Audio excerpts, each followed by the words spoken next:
બાર ગામે બોલી બદલે તરવર બદલે શાખા. એક ભાઈને હમણાં કૂતરું કર્યું ને, તો એ મને કે નાકે કૂતરું કર્યું, નાકે કૂતરું કર્યું, નાકે કૂતરું કર્યું. મેં કીધું નાકે તો મેં કીધું મોટા ભાઈ કાંઈ નથી. મને કે એમ નહીં, શેરીના નાકે કૂતરું કર્યું. એક હમણાં એક અભણ બાપા છે ને નોકરી ગોતવા ગયા. એક ઓફિસમાં જઈને કે નોકરી જોઈએ છે. તો બાપાને પૂછ્યું વરસ કેટલા થયા? તો કે 58. તો કે બાપા 58 વર્ષે છે ને નોકરી ન હોય, એ કે નિવૃત્ત થવું પડે. તો બાપા કે તો સારું પેન્શન આપી દો. એક છોકરો છે ને વેકેશનમાં એના મામાની ઘરે જતો હતો.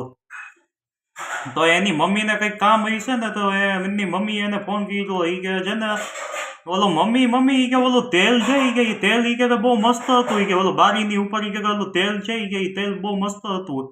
એ કે તેલ એ કે ગાંડા એ કે એમાં તેલ નતું, એ કે એ ગુંદર હતું.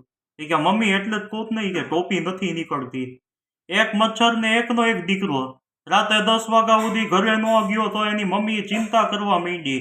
એ કે મારો દીકરો ક્યાં ગયો હશે? એ કે મને બહુ ચિંતા થઈ, મારો દીકરો ક્યાં ગયો હશે? તા તો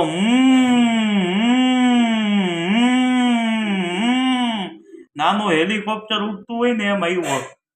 એ કે મમ્મી કે હું જ્યાં જ્યાં ગયો તો ને ત્યાં બધે કે આપણું સ્વાગત કરતા હતા. એ કે તાલી પાડીને. એ કે અરે ગાંડા, એ કે તાલી પાડીને કે તારું સ્વાગત કરવા નહીં, કે તને મારી નાખવા હતું. એ કે એ લોકો તાલી પાડતા હોય.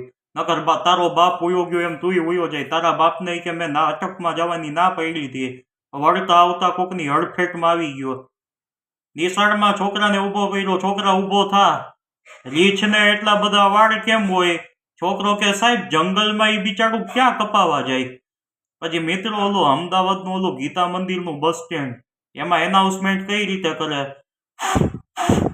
અમદાવાદ રાજકોટ વાયા બગોદરા લીંબડી ચોટીલા આવશે તો ઉપડશે.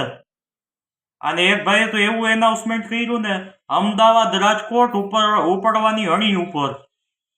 પતિ પત્ની ભગવાનના મંદિરે ગયા, પત્ની આગળ ને પતિદેવ પાછળ. પત્નીએ કીધું ભગવાન મારો ધણી ખોટો હોય ને તો હમણાં ને હમણાં ઉપાડી ગયો, અને હું ખોટી હોઉં ને તો મારો છૂટલો ભાંગે. બેયમાં હલવાણી તો આપણે ને. આ રાતના આપણે 2x2 લક્ઝરી બસમાં આપણે મુસાફરી કરતા હોય અને બધા હોઈ ગયા હોય અને ડ્રાઈવર જાગતો હોય. મારી પડખે હમણાં એક ડ્રાઈવર ભટકાઈ ગયો. મને કે હર્ષભાઈ કેવું પડે હો? મેં કીધું હું? મને કે બધા હોઈ ગયા પણ ડ્રાઈવર જાગે. જો બુદ્ધિ વગરના ડ્રાઈવર હોઈ ગયો હોય ને તો આપણે પેલા હોઈ ગયા હોઈએ. એક ભાઈએ નવો ફ્લેટ લીધો, બાપુજીનો ફોટો લટકાડવા માટે ખીલીને જોરથી હથોડી મારી. ખીલી નીકળી ઓલી બાજુના ફ્લેટમાં, ઓલી બાજુનો બાનો ફોટો હેઠો પડી ગયો. છોકરા લાકડી લઈને બા ધોઈ કે મારી બાને ધક્કો કોણે માર્યો? હવે કહેવાય તો નહીં ને કે મારા બાપુજી હતા. મારા ભાઈને હમણાં કૂતરું કર્યું, એ દાંત કાઢતો હતો. મેં કીધું દાંત શું કાઢતો? મને કે હર્ષભાઈ કૂતરું છે ને બોખું હતું, પીંડીએ કોક ગલગલિયા કરતું ગયું હોય ને એવું લઈ ગયું. અમે કીધું હવે ઇન્જેક્શન લઈ લે. મને કે બોખા કૂતરાને ઇન્જેક્શન થોડાક હોય. અમે કીધું લઈ લે, હોય વગરનું. મારા બધાય મિત્રોને જય સિયારામ, મહાદેવ હર, જય ગિરનારી. ચાલો મળીએ આગલા કાર્યક્રમમાં. આપણી ચેનલને લાઈક શેર અને સબસ્ક્રાઈબ કરજો, અને તેમાં બેલ આઇકન દબાવવાનું ન ભૂલતા.